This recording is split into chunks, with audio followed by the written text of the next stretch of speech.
नमस्कार दोस्तों, आज मैं आप सभी को गुरुवार की व्रत कथा सुनाने जा रही हूँ। इस कथा को सुनने से विष्णु भगवान प्रसन्न होते हैं और आपके घर में कभी भी अन्न धन की कमी नहीं होने देते हैं। तो आइए दोस्तों, इस व्रत कथा को शुरू करते हैं। प्राचीन काल की बात है। किसी राज्य में एक बड़ा प्रतापी और दानी राजा राज करता था। वह हर गुरुवार को व्रत रखकर दीन दुखियों को मदद करके पुण्य प्राप्त करता था। परंतु ये बात उसकी रानी को अच्छी नहीं लगती थी। वह ना तो व्रत करती थी और ना ही दान पुण्य में विश्वास रखती थी। इतना ही नहीं, वह राजा को भी ऐसा करने से मना करती थी। एक समय की बात है, राजा शिकार खेलने के लिए बन गए। घर पर रानी और दासी थी। उसी समय गुरु बृहस्पति देव साधु का रूप धारण करके राजा के दरवाजे पर भिक्षा मांगने आए। साधु ने जब रानी से भिक्षा मांगी तो वह कहने लगी, हे साधु महाराज, मैं इस दान और पुण्य से तंग आ गई हूँ। आप कोई ऐसा उपाय बताएं जिससे कि सारा धन नष्ट हो जाए और मैं आराम से रह सकूं। इतना सुनकर बृहस्पति देव ने कहा, हे देवी, तुम बड़ी विचित्र हो। संतान और धन से कोई दुखी नहीं होता है। अगर अधिक धन है तो इसे शुभ कार्यों में लगाओ, कुंवारी कन्याओं का विवाह कराओ, विद्यालय और बाग बगीचे का निर्माण कराओ, जिससे तुम्हारे दोनों लोग सुधरे।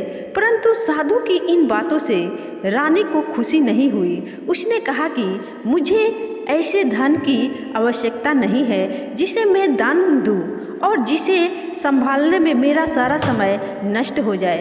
तब साधु ने कहा, अगर तुम्हारी ऐसी ही इच्छा है तो मैं जैसा तुम्हें बताता हूँ तुम वैसा ही करना। गुरुवार के दिन तुम घर को गोबर से लिपना, अपने बालों को पीली मिट्टी से धोना, राजा से हजामत बनाने को कहना, भोजन में मांस मदिरा का प्रयोग करना, कपड़े धोबी के यहाँ धुलने देना। इस प्रकार 7 बृहस्पतिवार करने से तुम्हारा समस्त धन नष्ट हो जाएगा।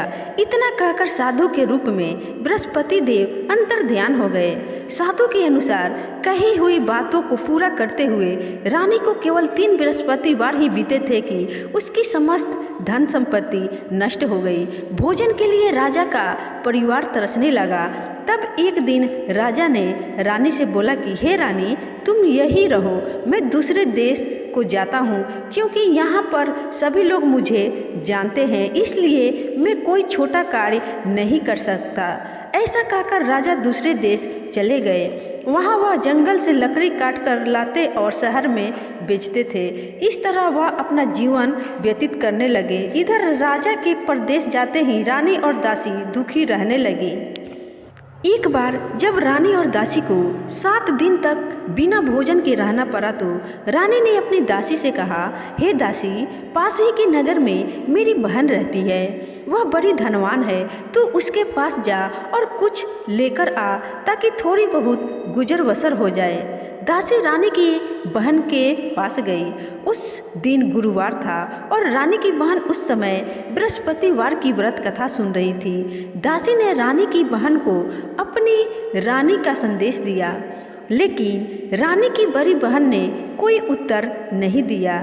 जब दासी को रानी की बहन से कोई उत्तर नहीं मिला तो वह बहुत दुखी हुई और उसे क्रोध भी आया।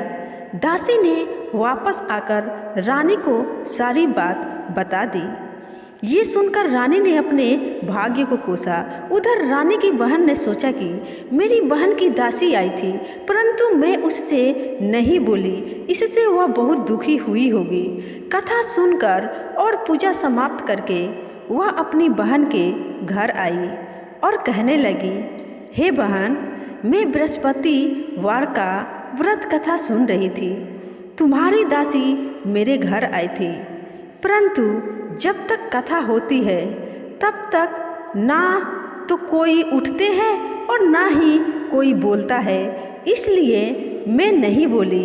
बताओ दासी क्यों आई थी? रानी बोली, बहन, तुमसे क्या छुपाऊं, हमारे घर में खाने तक को अनाज नहीं है। ऐसा कहते कहते रानी की आंखें भर आई। उसने दासी समेत पिछले 7 दिनों से भूखे रहने की पूरी बात अपनी बहन को बता दी। रानी की बहन बोली, देखो बहन, भगवान बृहस्पति देव सबकी मनोकामना को पूर्ण करते हैं। देखो, शायद तुम्हारे घर में अनाज रखा हो।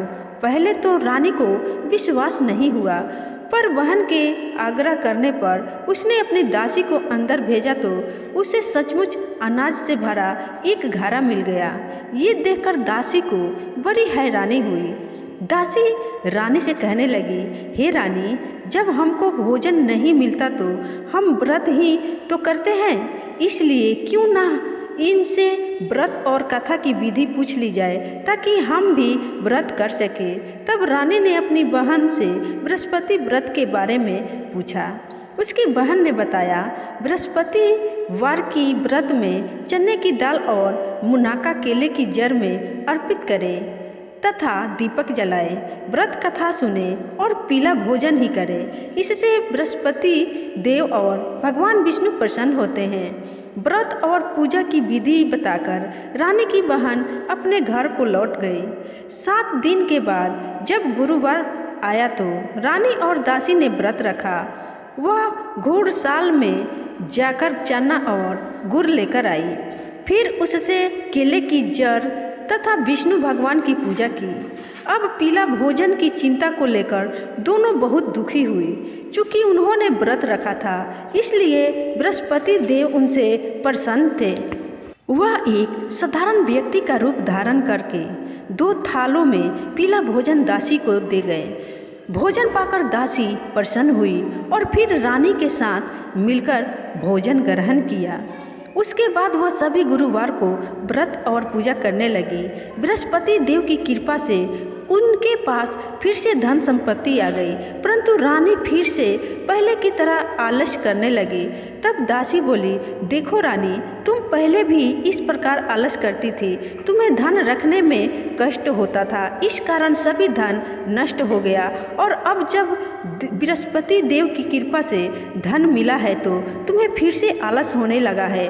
रानी को समझाते हुए दासी कहती है कि बड़ी मुसीबतों के बाद हमने ये धन पाया है, इसलिए हमें दान पुण्य करना चाहिए, भूखों को भोजन कराना चाहिए और धन को शुभ कार्यों में खर्च करना चाहिए। इससे तुम्हारे कुल का यश बढ़ेगा, स्वर्ग की प्राप्ति होगी और पितृ प्रसन्न होंगे। दासी की बात मानकर रानी अपना धन शुभ कार्यों में खर्च करने लगी।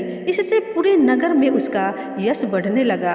बृहस्पतिवार की व्रत कथा के बाद श्रद्धा के साथ आरती की जानी चाहिए। इसके बाद प्रसाद सभी लोगों में वितरण करके खुद भी खाना चाहिए।